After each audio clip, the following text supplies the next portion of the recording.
You're listening to Real Talk with Waz. I'm very excited to have you. Enjoy this episode. Let's just jump right into it. Explain a little bit about what you do. So in 2014, we created a nonprofit called Helping Our Pupils Excel. And I like the HOPE acronym. And obviously helping our pupils is helping kids, and then Excel. All Excel means is to work hard. And I think part of what we need to be instilling in kids right now, especially, is hard work, and hard work matters. It's kind of what we were just talking about, right? We both had to work hard.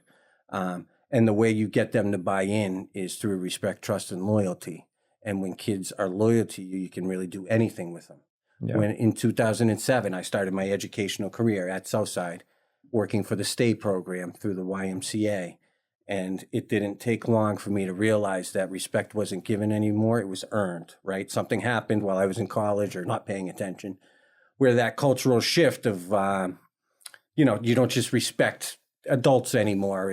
You got to earn your respect. And I just saw that those kids, it wasn't the same as when I was going to school. And part of that was just earning that respect. And I did a good job of building relationships with kids and earning that respect, showing up, going to their games, listening to what they had to say, and building positive relationships in their sphere, right? And those relationships provide resources and opportunities in kids' lives, right? Our relationship with Christian provide us the resource to sit down for the opportunity for you to do a podcast and for me to tell my story. Yeah. Those type of things. So we started that in 2014. We've had our ups and downs, certainly, and our challenges, getting people to believe in what we're doing. I'm big on it. You don't need a master's to buy a kid a pizza, and say, how you doing? And I think those simple techniques of what we do is really how we earn and gain that trust and respect and loyalty, and get the best out of those kids. So fast forward to now, I guess we can just talk about what we're doing now. We're down in Elmwood Gardens, which is an MHRA property, Manchester Housing and Redevelopment Authority, so low-income housing. Yep. That started because we did a toy drive, and the beneficiaries of the toy drive was Elmwood. We looked for a place to give those toys out and distribute them, and I met one of the directors there, Chris Stone, and our relationship from there has grown, where now I help out down in Elmwood with one of my buddies who's become a really good friend, Tim Brown, who is a retired probation officer, but he has a part-time gig working for the MHRA. Really what he's doing is building relationships in the community and taking care of any problem that's needed there, right? Whether it's an adult or a kid. And during COVID, they were already doing an after-school program, and I just kind of jumped aboard. It was Tim and a guy named Dan Gilday, who's since retired. And how I started to build there was just by bringing food. We were lucky to be a thing that's pretty impressive with our nonprofit is we're privately funded. When I first started this, it was what makes a successful nonprofit, and I Googled it, and it said a public-private partnership. So that means, getting money from people outside, but then also getting like grants or getting the city to invest. Those are the public funds. And what I found was getting that public money was so hard, and there was so many limitations to it that I just started focusing on that and focused more on private fundraising. And what I was lucky was I had a lot of time and effort and success stories already put into what I was doing. So that sell privately made it a little bit easier.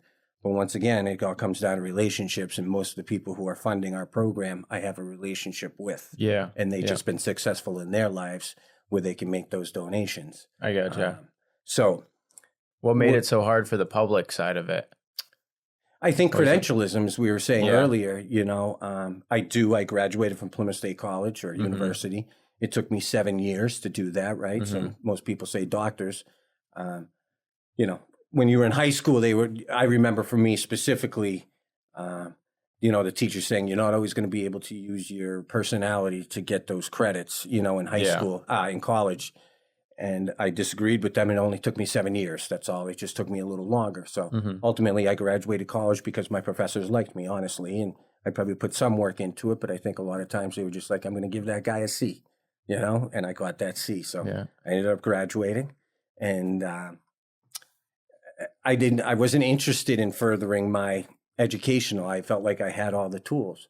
growing up. I don't know if we caught this or not, but my father died. And like, you know, I had a ton of other people in my life who were telling me to go the right way. And the big thing about that was I believed what they were saying to me, you know? So I wanted to instill that into kids now. So I ended up just creating this program, building relationships in Elmwood. And then it was big for me to get into the schools. And I think that was another thing with the credentialism too was, you know, what's your curriculum going to be? And I wasn't grading kids. I wasn't giving them credits. I wasn't doing any of that. It was just more or less building relationships with their teachers and the people around them. So I think we were a little bit different. So that kind of had the problem with the public funds of like, I guess they didn't think I had the credentials to do what I was doing, to be honest with you. And I spent a lot of time talking with school board members, things of that nature. I've certainly been outspoken on my beliefs, which I will certainly back to this day. I still am. I'm still outspoken. Like, you know, something that's really amazing about the H.O.P.E program is everything's about the kids. And we make all our decisions based off the kids. And when you're running a huge public school system, not always the decisions are really about the kids. It's more financials and things like that. So makes sense. Yeah. You know, I don't know. I stuck to my guns. People didn't believe in what I was doing. I believed that I could accomplish the goals that we did. And I just kept grinding, and through patience and perseverance, we've gotten to this level where we are accepted or allowed into the schools, I guess. And how does that go? Like, do you just go into the school? You're not hired by them. You're just not hired by them. You just go in and you visit the kids that are within your correct in our cohort. And then not only that, but Memorial is also asking me to take on some kids in special circumstances. Okay. But that, once again, it's all relationships. Like, there's one thing we can get out of our conversation. It's relationships, resources, and opportunities. And the administration at Memorial has seen the success stories. I've been around since 2007. You saw me at Southside. I was still going into Memorial then, too. Anytime I was at Southside, I was also following my kids into high school because they still needed me. You know what I mean? Yeah. And there's one of your Facebook posts recently where one of the it might have been one of the kids in your cohort that graduated, got his GED, and then he went around and took pictures with all the teachers. Yes, absolutely. That was awesome. That was a really cool post. And it's cool because that is the relationships. Like, you know, he impacted all those teachers' lives and you impacted his in order to get him to there. Yeah, right. And he didn't get his GED. He actually graduated from high school. He got his credits to actually do that. Okay. Here's the thing, though, too. I'm glad you brought up the high set because when I was in school, the high set or the GED, was thought of as a negative thing. And it's not a negative thing anymore. You have to pass a series of 5 tests. It's not easy. My Turn, which is another nonprofit here in Manchester, does a great job of, they've taken that on. I don't know how much they're doing now in regards to that. But after COVID and up till at least last year, they wouldn't want the head people trying to get that done. And it doesn't, the high set now, you can go to the military. You can go to a community college and jobs accept it, you know? So it's actually not a negative stigma. It's like, if I get a 16-year-old kid who's very smart and just isn't socially doing well in a high school setting, I'd almost advise those parents to have them take the high set, graduate early, and then start at a community college and start their lives at 17 years old by going to college, get their 2 years, right, at Manchester Community College, and then transferring out, you know, because you're starting your life early, you're smart enough to do it, and you're avoiding all the drama that happens in high school. No, I feel like that's a tricky conversation to have, though. Oh, absolutely. With some parents, for sure. Yeah, because absolutely. I mean, it would almost be like you want to challenge the kids and try to get them to socialize and adapt to what the surrounding. So that's is, a great right? counter. Absolutely. Yeah, absolutely. So there's nothing wrong with that either. Yeah. What like steps do you take before having that conversation? Like, are you trying to get them more comfortable socially, or is it?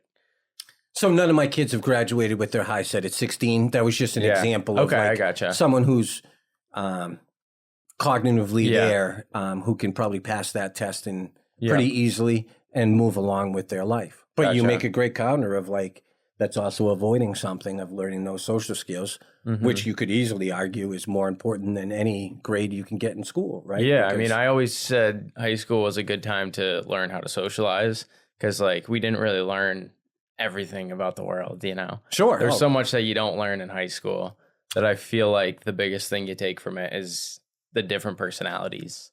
I think you just turned me, and no longer will I allow any 16-year-old to get their high set because you do have to learn those skills. And if you look at employers right now, the number one skill that they're looking for is the ability to talk. Communication. Right? Communicate. Yeah. And not just communicate via text or email, being able to speak one-on-one in person. Yeah. And you're doing a great job with that because, I mean, you're helping these younger kids and being a role model for them.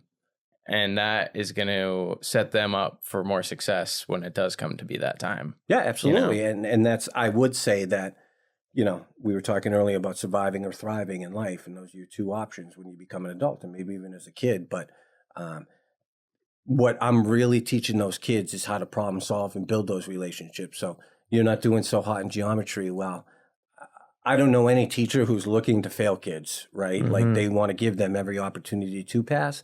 So let's go talk to your teacher and let's see if you can't stay after school for a little bit, you know, and try to get that one-on-one tutoring or mentoring and building that relationships with those teachers, you know. It's cool because you're in their corner. Like, sure, when they're in school struggling in a class, they know they have you in the corner to back them up. I hope so. And then just not me, but other people too, right? Like, I think that's the big thing. But once again, everything's experience with me. I think back in my high school career, when we talked, I was at Trinity. Yeah, I was taking chemistry my junior year of high school, and I was a moron. I didn't understand it. The teacher was tough. You know what I mean? Like a very smart person himself. And I was failing that class miserably. I had another teacher try to help me for that final, right? I think we'll just say I needed a 75, right? Yeah. So I didn't have to go to summer school. And I went to another teacher at Trinity, Jay Walsh, who I was comfortable with. And he helped me study after school a couple times. I take that chemistry test, I guarantee you I did not get a 75. I bet you I got probably a 50, right? But that teacher who I thought was a hard ass, right, passed me. And I passed with the 70. So there's my experience of actually knowing that what I'm telling kids to do now actually works. Yeah. Because that teacher passed me just because he saw I was trying, you know what I mean? And I was making an effort. And I think ultimately that's all teachers really want to see now.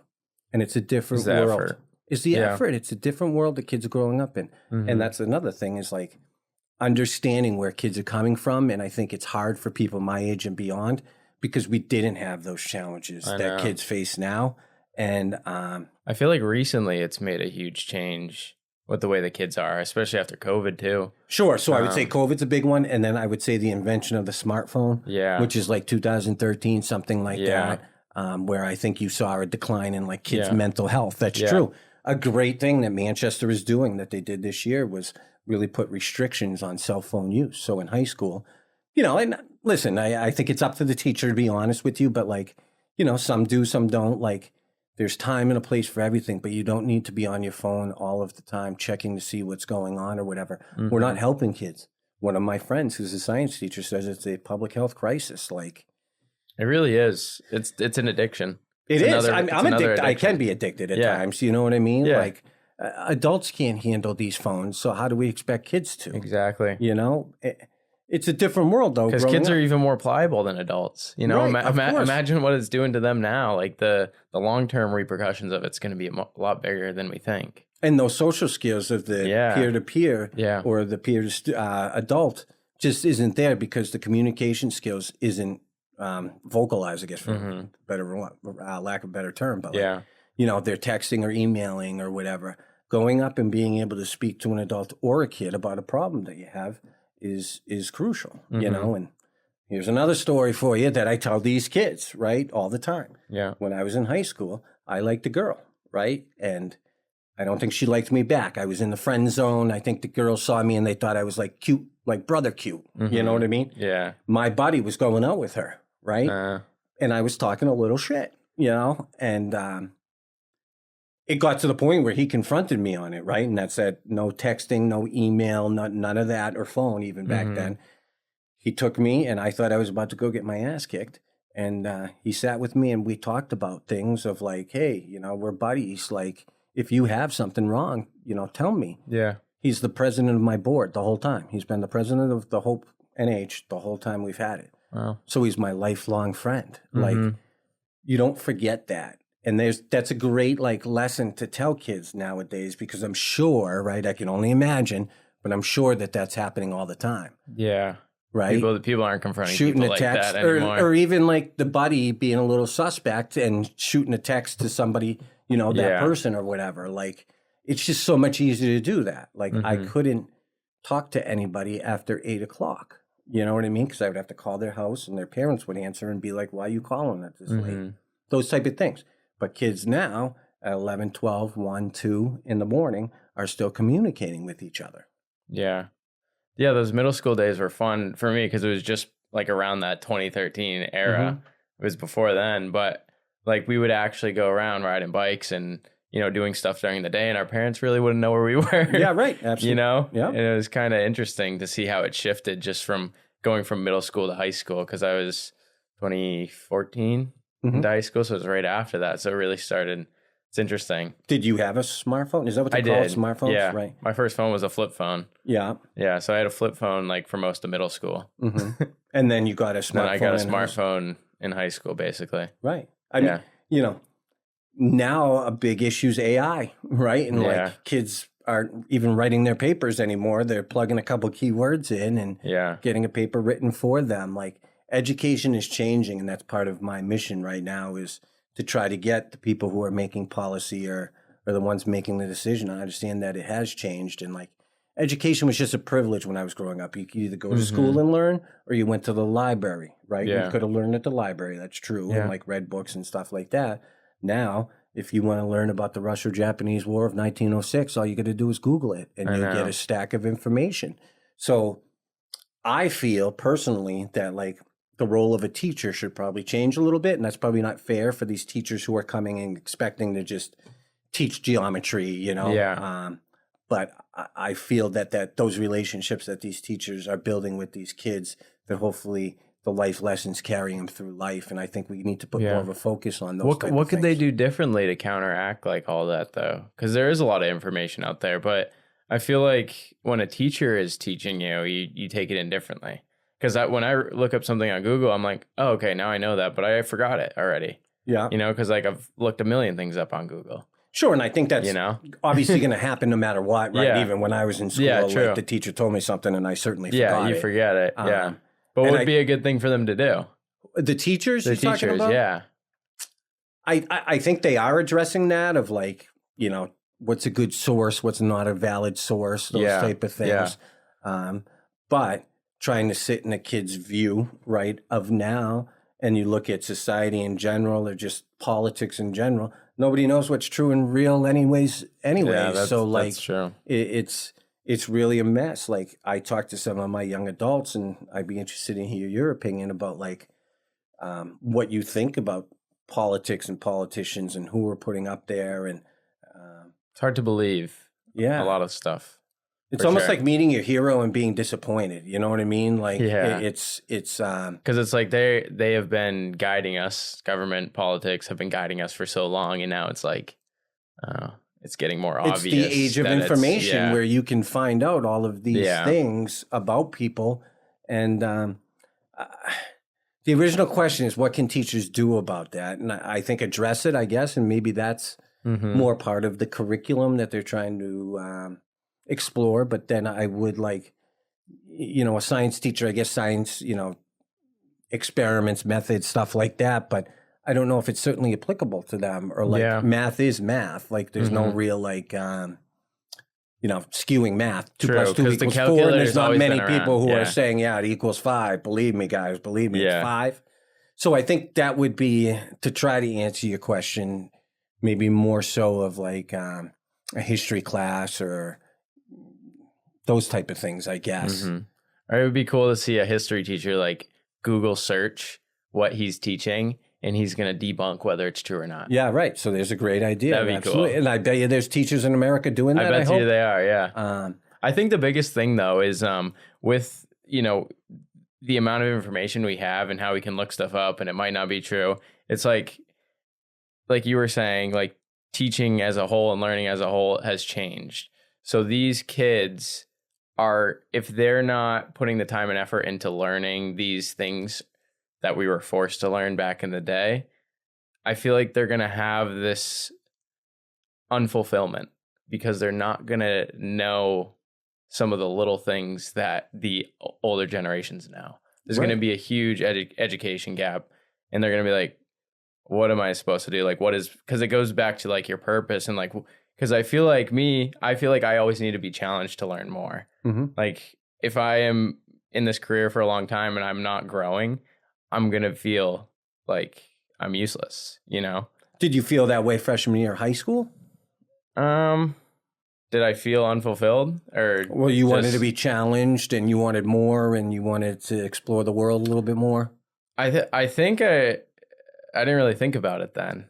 Yeah, you know? right. I think that happens as you become a young adult. And, you know, I always tell the kids as well, my best year of school was my senior year. Yeah. And it was because I grew up a little bit more and wanted to learn more and was more engaged with the process, you know. So I ask you that just because it's motivation, right? And and you kind of, I'm sure you did all right, but you found that as you got out of high school. Yeah. And it's like, how do we engage? How do we motivate the kids more? And I think what's great about you and I's conversation is your perspective of like, you just went through it. I never experienced what you experienced. You know what I mean? So it's interesting to me that you say you wanted to learn more and you wanted more of a fulfillment. I hope that all kids want that. Yeah. Especially I feel like learning stuff too helps you depict what you want to do when you're older. You know, like you got to go through the shitty chemistry class, even though you don't want to be a scientist. Yeah. But like you wouldn't have known you didn't want to be a scientist if you didn't go through the chemistry class. Yes. You know? Yeah, I get it. And obviously that's a growth mindset. Yeah. I think we need to be talking to kids more about that, right? Like, because even me, I'm thinking about how a kid who doesn't want to do chemistry, right? Yeah. My answer to them is just, you have to. Yeah. I'm not so sure that that's really the right answer to give them anymore. I actually reached out to a couple high schools because I wanted to, I was brainstorming. I wanted to have like this meeting with the kids because like you said, I am a figure that was just there or, you know, recently. And I could provide insight as to, okay, yeah, I started this successful business, right? But looking back on it, my high school years were the best thing for me because I actually was invested into it. Because a lot of people cruise through high school and just coast, you know, and then you end up coasting into life after high school. And I feel like high school is a very pivotal point for a lot of people, and it's a good growing opportunity. And I think that would be something very important to shed, you know, to the kids that are in that position. So thinking about what I'm doing, one of the great things is our mentees become our mentors. So we bring young adults in to talk about their experiences because I do think that those kids are going to listen to them more than me, right? I can give my greatest speech of my life, but a 20-year-old comes in and tells them, yeah, do your homework. You're going to regret it. I think there's more of a value there, you know, for them to really listen. Yeah. It's tough, man. It is. It's tough. And it's, you know, it always starts with the parents. I mean, you got to start there, right? The parents are the most important people in people's lives. And, you know, life is getting more complicated. You know, you have to spend more to be able to survive now. So, you know, growing up, and I guess it's probably not my generation either, but the generation before, the mothers were always home, you know, or somebody was home. And that's not there anymore, right? Like most of the time kids go home and their parents are still at work, you know, those type of things. So, you know, it just shows the importance of after school programs too. And, you know, I think the key is getting kids to really believe in adults. And when they believe in adults, anything can happen. And I think that's where we should be putting more focus on in school of real world stuff, humanizing things, right? Like, once again, my experience growing up, like you didn't really know about what life was like for Mr. Ted after school, you know what I mean? But nowadays, I think if Mr. Ted told the kids a little bit more about their experiences, that would be a little bit more beneficial to the kids to get them to be more motivated, Mm-hmm. because that's what they're seeing in life, right? Like, Yeah. I got a 9-year-old son. He watches YouTube, like he's watching other people's lives. You know what I Yeah. mean? Even if it's some guy playing a game, like Yeah, watching other exactly. people play games. I can't believe that. Yeah. I didn't want to give up my turn on Nintendo, and now they're just like No, they're just watching other people play. Right. It. Yeah. Like I know who Kalis is, and some other people, I guess. And Yeah. it's different, play dates now.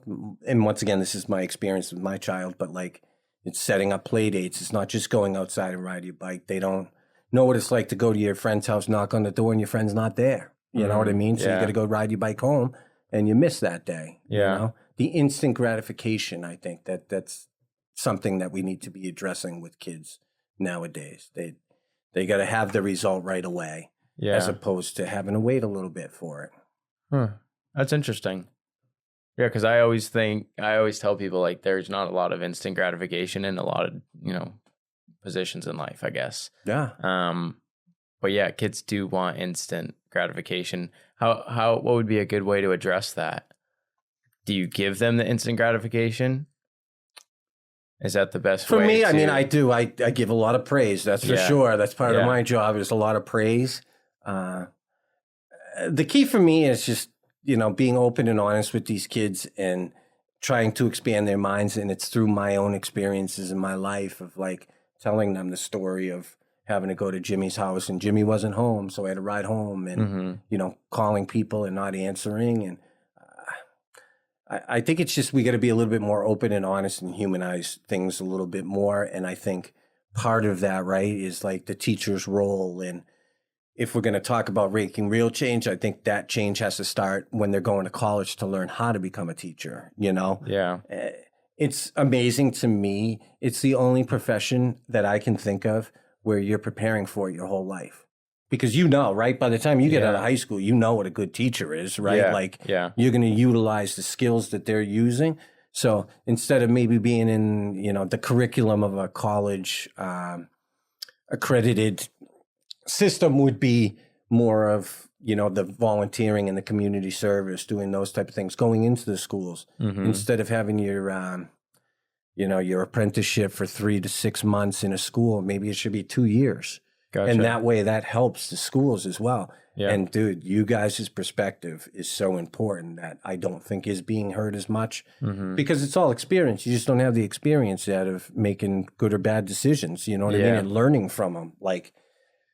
But if we started to look at the college system, the university system, and have those kids that are going to become teachers more integrated in the schools now, I think that would be a better way to do things, because we need help. We need all the help we can get. I think a lot of the kids like my age are going to college or graduating from college and, still not knowing what's going on.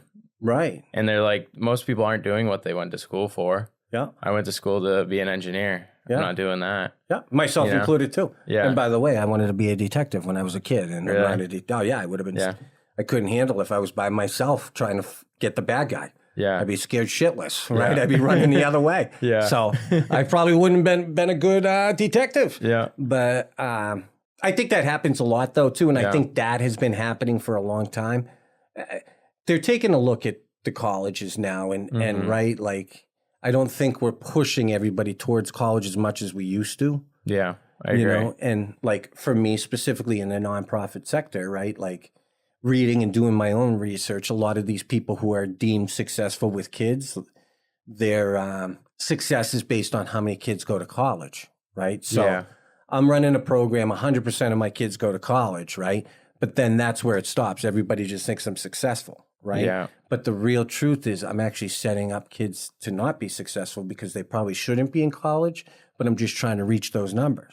And then they don't finalize.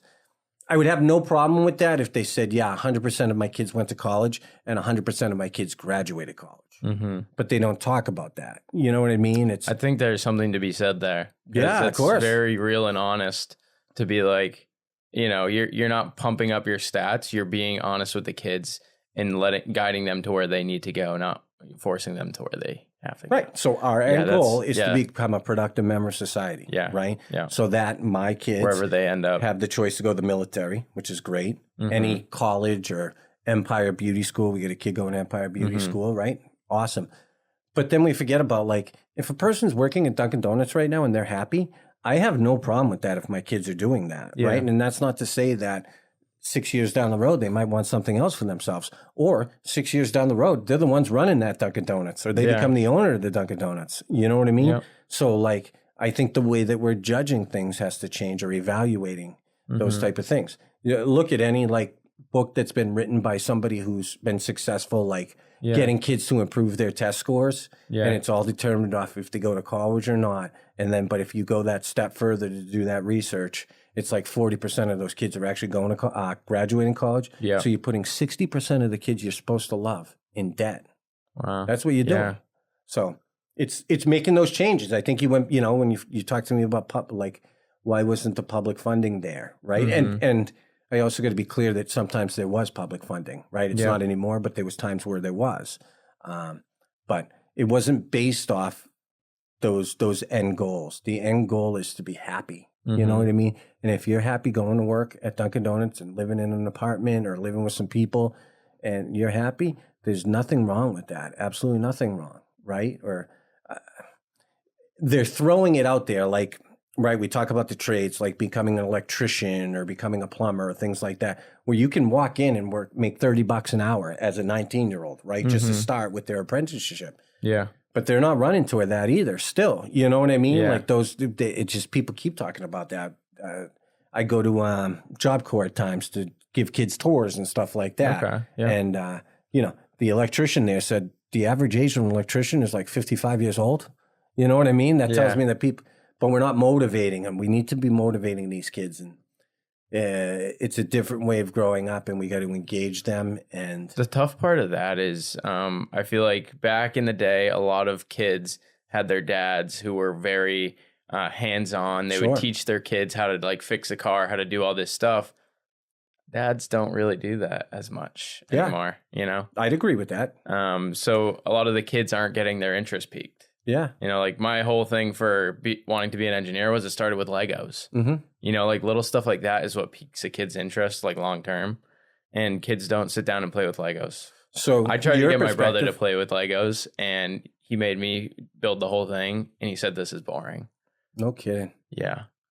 So why do you think that? Like, is it because they got the sickest video games ever? You know what I Yeah. mean? Like, I get into it. I ain't Yeah. gonna lie. I play Yeah, no. video games with Yeah. my son. Like, Yeah. these games are unbelievable, Yeah. unbelievable, and they're great games. But that balance, you know what I mean? Yeah.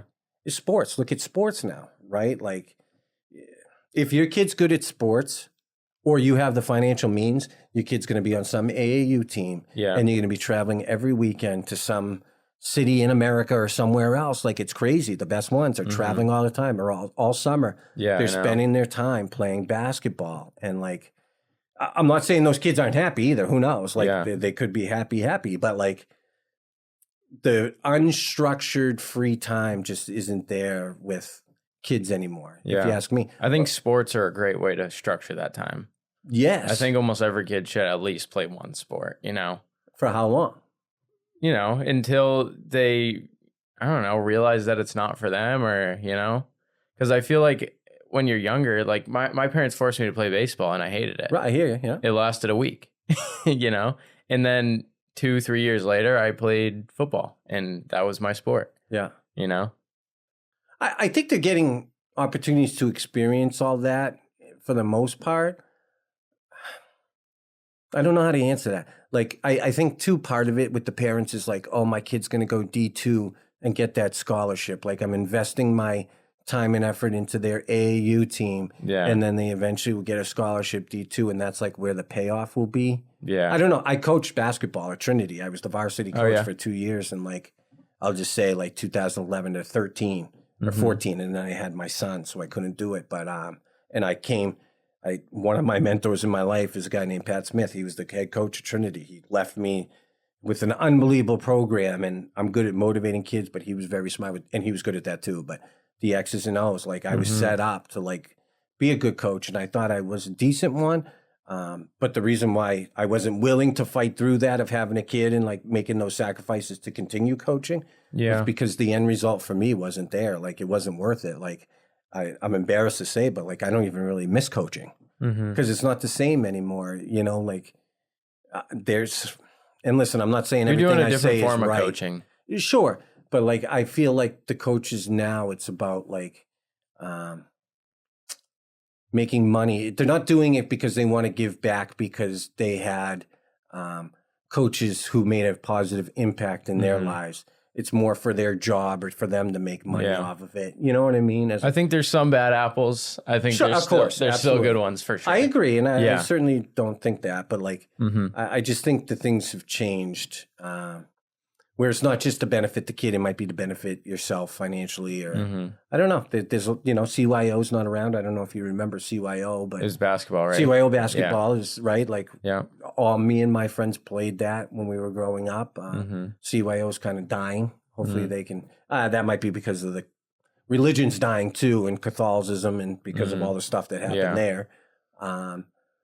But just sports aren't what it is. And I think, a lot of people think that sports can be the answer. And I don't disagree with that. Obviously, it was a huge impact in my life too. But I just don't know if we're doing it all for the right reasons anymore. And it just seems like it's all AAU based, and that's pay to play, and like, those type of things. And some kids can't do that. Yeah, they can't. Correct. Yeah. Right. So it separates the group. And here's my last thing. I'll say that, and then you can ask your next question. But I also think that like, the kids who are really good can still play, but the mid-road kid has the ability to play anymore, right? The kid's very good. They'll find a way to get him on the team, or someone will pay for them to play. But that normal kid who just wants to play, they're the ones being impacted negatively, if you ask me. So it's interesting that you say that. I was talking with the head coach of West, and he had mentioned like there are some kids that never get a snap. They never get a play, and they're just sitting there on the sidelines, and some of them stick it out for 4 years and they barely play. They might play their senior night. Yep. And there's something to be said about those kids to be persistent and perseverant and get to that point and still, stick it out, because it shows that they're not willing to give up. Yeah. So you do a study 10 years from now. Hopefully coach prevention can do that. Yeah. Those kids who stuck it out there, I bet you they're the most successful kids in life, that 10 years and then future. But that's not happening as much anymore. Yeah. You know what I mean? Because like you were saying, some of the coaches aren't even giving those kids the time of day. Right. Yeah. Or the kids just don't want to stick it out either. Like that's part of it too. Like true. you got to put some on the kids too. Yeah. Like they're just not sticking it out. They don't see the worth, the instant gratification, I guess. So there's an example where they just don't stick it out, And that was kind of, when I was growing up, I was a middle-of-the-road player. You know what I mean? I played varsity my junior and senior year, but I really didn't play till I was a senior. Yeah. And I certainly wasn't dominating, you know? So, like, just I would say things have changed. And I guess the big thing is, if you ask me, it's about making money for everybody. Like, it's become a money-making thing. You're not just coaching to give back. You're coaching to try to build or whatever. And that's probably not fair to say for everybody. I will say that. There's still great people out there. Definitely. How many kids do you have? One child. My own kid? Yeah. I have one. Yeah. Yeah. And he plays flag football. He plays baseball. And awesome. He's playing basketball. And how old is he? 9. Awesome. And my youngest brother's 9. he's got to stick with it too. Like if he starts a sport, he's got to finish it. But he's getting to that age now, right, of where he knows what he likes and what he doesn't like. And I don't think there's going to be many more years where we're forcing him to play sports. You know what I mean? And to be honest, like, I almost hope that he's not that good, because then I don't have to spend my weekend in Connecticut every weekend traveling and like not living life. And like, that is something that I never experienced that started to change when you were going through it. Yeah. Some parents dedicate their whole life to sports. Right. And good for them too. Like, one kid's going to that would be tough to do. I'm not interested in that. Yeah. You know what I mean? Like, I'd rather go do something on a Saturday instead of driving into Connecticut to play in a tournament, where there's 500 kids playing in the same tournament. Like, it's about how many games can you get in. Yeah. I think that's a big change. I mean, look at sports in Manchester, right? it's been a focal point of some people here in Manchester of how come our teams aren't the way they were when we were growing up, right? I'm 44. Manchester sports was dominant when I was around, dominant. Yeah. And that was every school, right? Every school was very good. And now we're not seeing that as much. And I don't necessarily think that you can blame that right on the coaches. You know what I mean? Like kids are working, but kids don't have the commitment either. It's what I went back to the electronic thing. Like, they're just not motivated. And I think that's part of what we have to be instilling in these kids is the motivation to want to do things.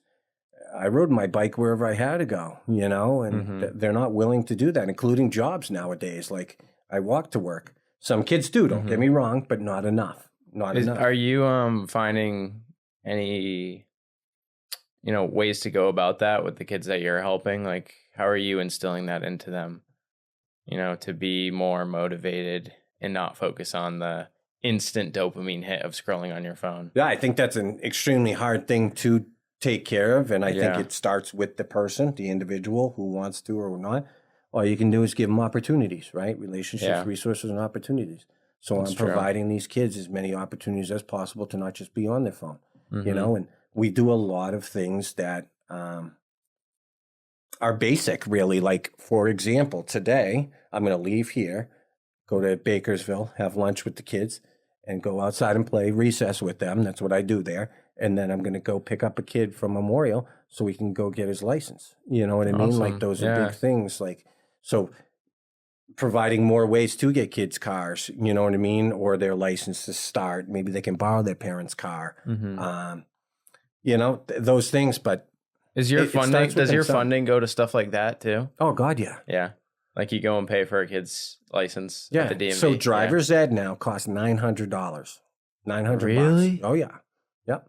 So I paid for driver's ed by myself, and I think then it was like $300. Yeah, it changed. So you were right at the tail end. If we really hit on our 2013-14, it's good that you were around that. Manchester, did you take driver's ed through school? No. You didn't? I went Mr. K's. Mr. K's. I think Mr. K's still around. I'm not exactly sure. Yeah. I get a partnership with Benson's, and it's all because of the person who does the driver's ed there is willing to go the extra mile for the kid, because some of my kids can't make it to the driver, so they do what they got to do to get them there. Manchester, right before you then, you used to learn it at school, right? There was a driver's ed program in school, and it went away. I think it was because someone wasn't doing the right thing. Not free, but like $200. Yeah, I gotcha. And now supply and demand, it's exploded. So we're signing kids up for driver's ed. We sign them up in September. They're starting their driver's ed in March, April, right? So the supply and demand is there, so they can charge that, I guess. It's like everything.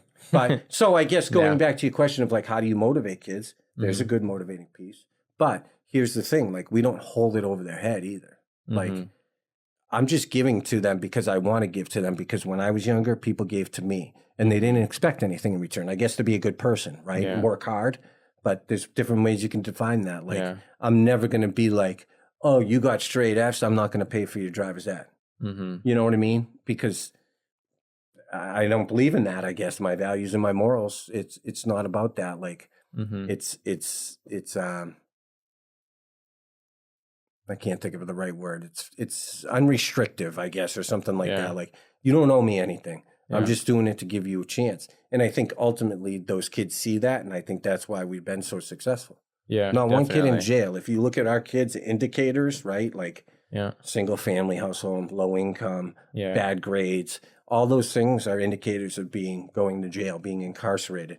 And we don't have any kids incarcerated. None. That's good. Zero, right? And not to say we haven't at times. We certainly have, but right now we have nothing. Yeah. And it's just trying to get these kids to believe that they're capable of doing things. That they're capable, and they got people in their corners, and it's not just me, it's a bunch of other people. Like, we feed kids at Elmwood, right? That's not me paying for it. Like, the kids think I'm Mr. Beast, right? And it's like, I'm not Mr. Beast, okay?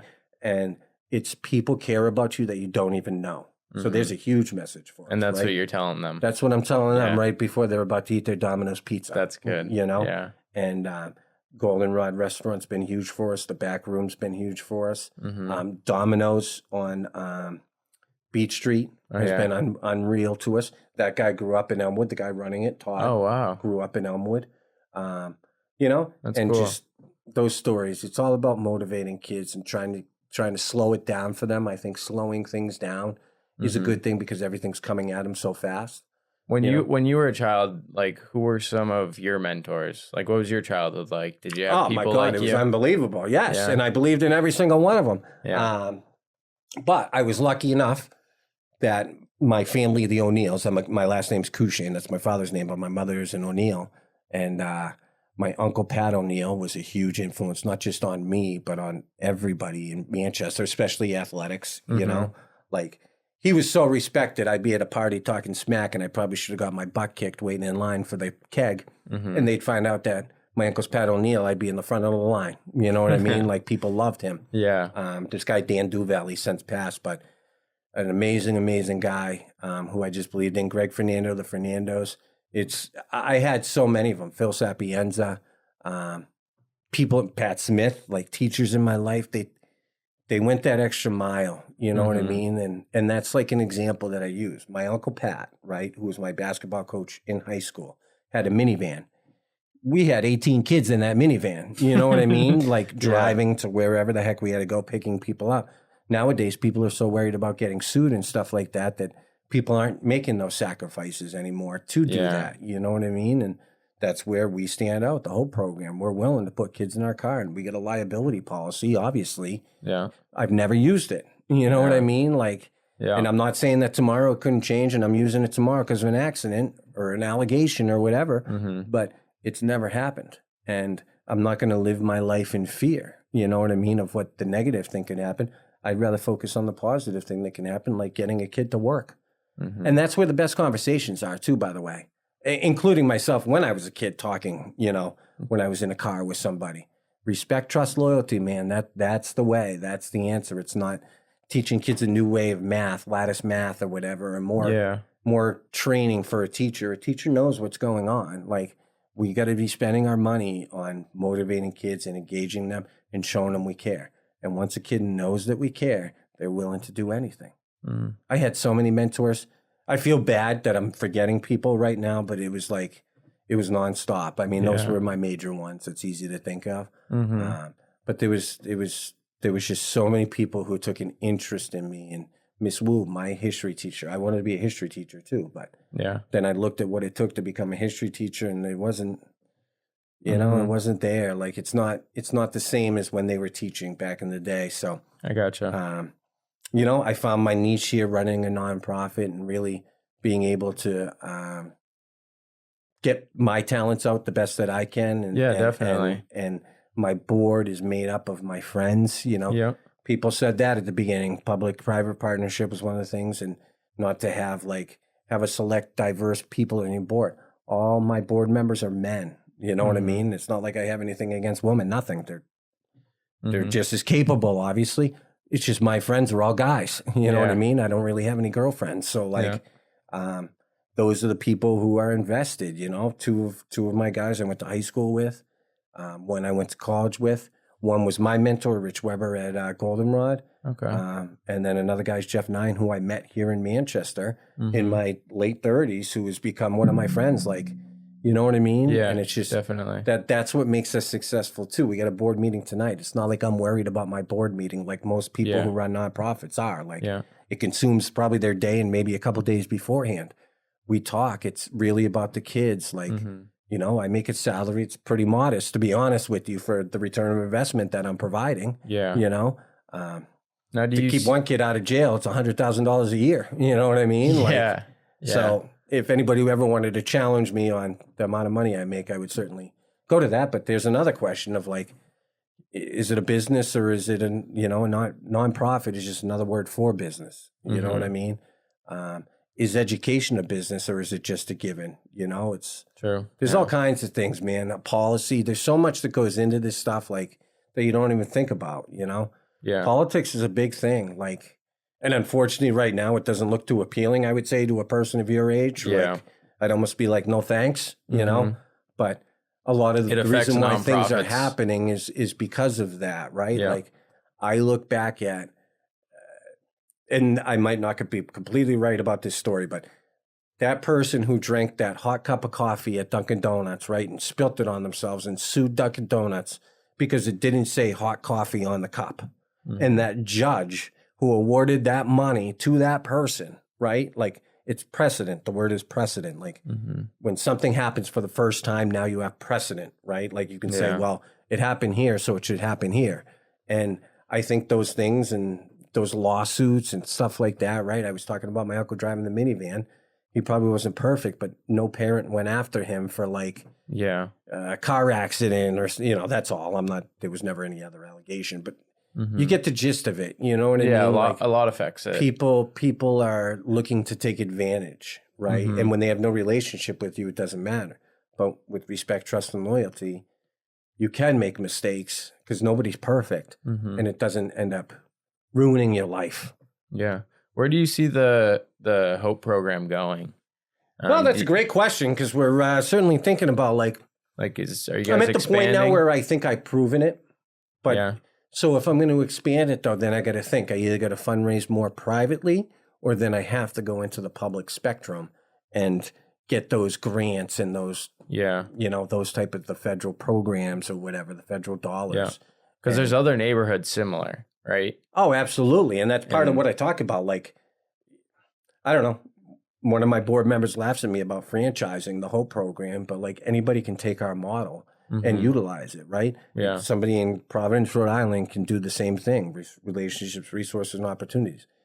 That's where I have the connections, right? Really what that is all my relationships, right, in my life are all those resources to provide the opportunities for those kids. Gotcha. So getting them a job at Goldenrod, right? Like that's because of my relationship with Goldenrod, right? Like those different things, getting them on the football teams because of my relationships with those coaches, like all those things. But there's got to be another Matt Courchesne in Providence, Rhode Island, is my guess. Yep. And precedent, we've done it already, so you can go to us to say, hey, these people are doing it in Manchester, New Hampshire. Credentialism is a little tough, right? So you're asking me what's the future, and it's almost like, do I just stay in my own little bubble, right? And just live my life and do as much good as possible and just stay in my lane. You know what I mean? Where I don't have any problems or anything like that. Or do we try to expand? But like, that's what I'm saying. I get nervous because the,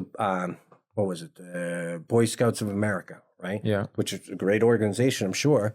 But they folded because some of these people were molesting kids. You know what I mean? Like, I can only control what I'm going to do nowadays, right? Yeah. Like, so That's it's true. like, do I hire somebody who I think is great, but then they're out doing it?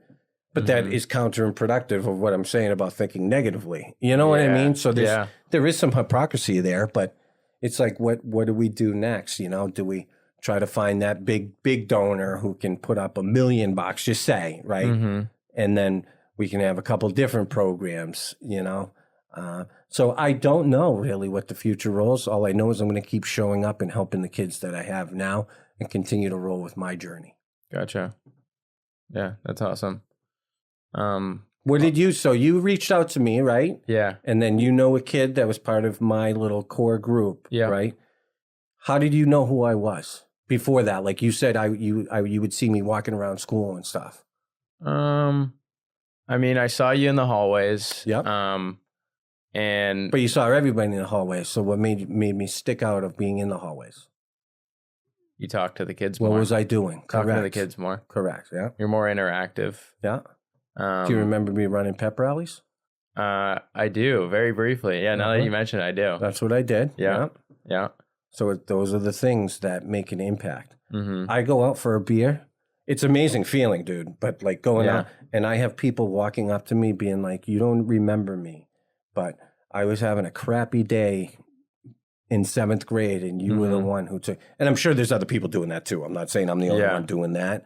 But no, you make an impact on people for sure. And it's not just about my kids. It's about all kids. I'm not worried about my cohort. I'm worried about them all. And the better everybody's doing, the better that my kids are going to do. Yeah. I went to Trinity High School, man. All my friends were in line for the most part. Yeah. You know what I mean? We made stupid mistakes, obviously. But like for the most part, we were all in line and we were all going the right way. if we can get everybody going that right way. But it's respect, trust, and loyalty. And it doesn't seem like people are really talking about that. It's more policy, or how do we do more training, or how do we cover our ass more, you know? And we don't spend much time doing any of that. And the success is everywhere in Manchester. Yeah. Everywhere. Yeah. Now, I'll hit you with one more question. You got it. What advice would you give your 20-year-old self? Save more money, right? Yeah. Work a little bit harder, balance your life a little bit more, but you're on the right road, keep going. Because I was always on the right road. I just I just wasn't things there. Yeah. I was more into partying and hanging out and having a good time. You know what I mean? That's really what I was doing. And I was spending my money on alcohol, you know, and like, because it's not cheap to go out to the bars. And I can only imagine now, like, you got to find that $2 Tuesday or whatever, right? You get 2 drinks and it's $20. Yeah. So like, it's not easy for you guys, but I've always been a good person and I've always been going the right way. And that's peace of mind, man. And like, I have no problem sleeping at night. I'm a happy person. You know, I'm not the richest guy, but I might be the richest man in Manchester overall. And it's because of love. Like, I'm loved by people. So 20, I guess, you know, do you work a little bit harder in school? Yeah. And save a little bit more money, but you're on the right road, man. So keep going, grind. I like you that. got to grind. My 30s were my toughest time in my life, easily. Yeah. I had to move back in with my mother, like, as I was building this program. You know what I mean? Like, I had a kid. It was not easy at all. I talk about going to college, and I was working full-time at the back room. Thank God I had that, you know what I mean, to survive with my income, because I wasn't making any money for the whole program, right? So maybe I wish I did all this a little bit sooner, and my life would probably be a little bit easier now. But I'm proud of everything that I've done, and I'm looking forward to today and tomorrow. Life's hard, man. Life's hard. I think that's part of what we forgot, you know? Like, it's not supposed to be easy. So you got to keep grinding, and like, you're lucky, dude. I think you got it early, right? And be blessed by that, you know, and continue to build. I do feel blessed. You know, like, you're young, 25, owning a building, doing this podcast, working on things, giving back, you know? So what would you tell your 20-year-old self? What would I tell my 20-year-old self? It's going to be okay. Yeah. I think, you know, that was the biggest thing. It's just like, whenever I was in the shit, I just would get down. But eventually I dug myself out, and then, you know, you get to this point. So just tell them it's going to be okay. Yeah. Yeah. And I think ultimately that's all anybody wants to hear. Yeah. You know, it's going to be all right. So the reassurance, and that's what you do. That's what I'm doing. Yeah. You do a great job. And that's hard to measure, right? Like, that is hard to measure. And if my kid's getting straight Fs, that doesn't mean that I'm not a success, or that person's not a success either, because I've seen it so many times. Kids haven't done great short term for me, data wise, but in the long run, and that's where I've gotten to now. I got 20 years of experience with kids. I'm thinking about, because I've proven what I'm doing already. Like, I don't think I have to prove anymore to people. Yeah. You know, do I stop what I'm doing and just do a documentary and like go find our boy and be like, hey, what's going on? And by the way, who was your most impactful person other than your family in your life? And they're going to say Mr. C, you know what I mean? And like, is that the way that I get people to do what I'm doing more? You know what I mean? Tap into the and take those social chances. media a little bit more. Right. So there's I'm the worst. I am the worst. Maybe you set up a platform like this and meet with your, you know, now older cohort kids. Right. Absolutely. And sit down and talk, like, for sure. Maybe you can help facilitate that, you know, like, I need that help. That's kind of what I'm talking about. Like, do I stop going into Memorial and just focus on what I've already done, or do I keep building? Because these kids need us now too. That homework club, I call it the Please and Thank You Club down in Elmwood. Like, the way I'm watching these kids is they better say please and thank you. Like, that's what they better do. We're feeding tons of kids. That started out with 10 kids showing up. Now we average 60 kids, right? And that's chaos, man. That 60 kids after school is chaos. Oh, I bet. But we just roll with it. And the kids know that they're loved and they're supported, and I'm pounding in their head that it's not just me, it's other people in this world. So I'm excited. Mm-hmm. This phase of the program only started about 4 years ago, where I'm at Bakersville and Memorial, right? Mm-hmm. And Southside's in between, but I just can't do it all. You know what I mean? So I'm focused on the beginning and the end. 2 years from now is going to be that first class that was at Bakersville who's going to roll into Memorial, where 15% of the kids in Memorial freshmen are going to know who I am already. Yeah. So I'm going to have even more of an impact, hopefully, to continue to build and grow. But I'm passionate about making changes in the world and making my community a better place. Mm-hmm. And I think it's through relationships, resources, and opportunities. You're doing a good job at it. I appreciate it. Yeah. And I appreciate you sharing your perspectives. And I think it's to be commended. You do a very good job, and you do a lot more than a lot of people do. You know, some people don't take that extra step, and it's tough to do that because for you kind of get the instant gratification. But, you know, there really isn't, because you're not getting paid the big bucks. You're just there and being present with the kids. Yeah. Which is a huge thing. I've known that the whole time. Yeah. Though. It's not like that's part of it. I'm simple. Yeah. Like, I think that when you say expand, that guy in Providence better not mind driving a Toyota Corolla either. He better not be trying to get his Range Rover. You know what I mean? Like, and that would have to be the question in an interview. You know, like, are you motivated by what's your idea of success? You know what I mean? Is it owning a home, you know, and like having a nice car and being able to go on vacations? Like, is that what success is? Or is it the opportunity to be able to do what you want and make a real impact in your life? And maybe you don't have those things, but you have other things. Yeah. Dude, I go to the grocery store, awesome. man. People stop me all the time. Love what you're doing. Things like that. Yeah. You know, but I would say I do need to work on my social media skills for sure. We'll get you there. Yeah, but I think it's authentic. You know what I mean? Like, what I'm doing is pretty authentic. And it is. I think people like that, and that's what I mean. We're growing. Mm-hmm. We are expanding. It may not be hiring somebody else, but we're certainly helping more kids now than we've ever helped, ever. Yeah, that's awesome. That's just by feeding them, right? Mm-hmm. So, good for you. Getting better every day, and that's what we're just going to keep telling ourselves. Keep going. Yes, sir. I appreciate you coming on. You got it. Thank you very much. Appreciate it.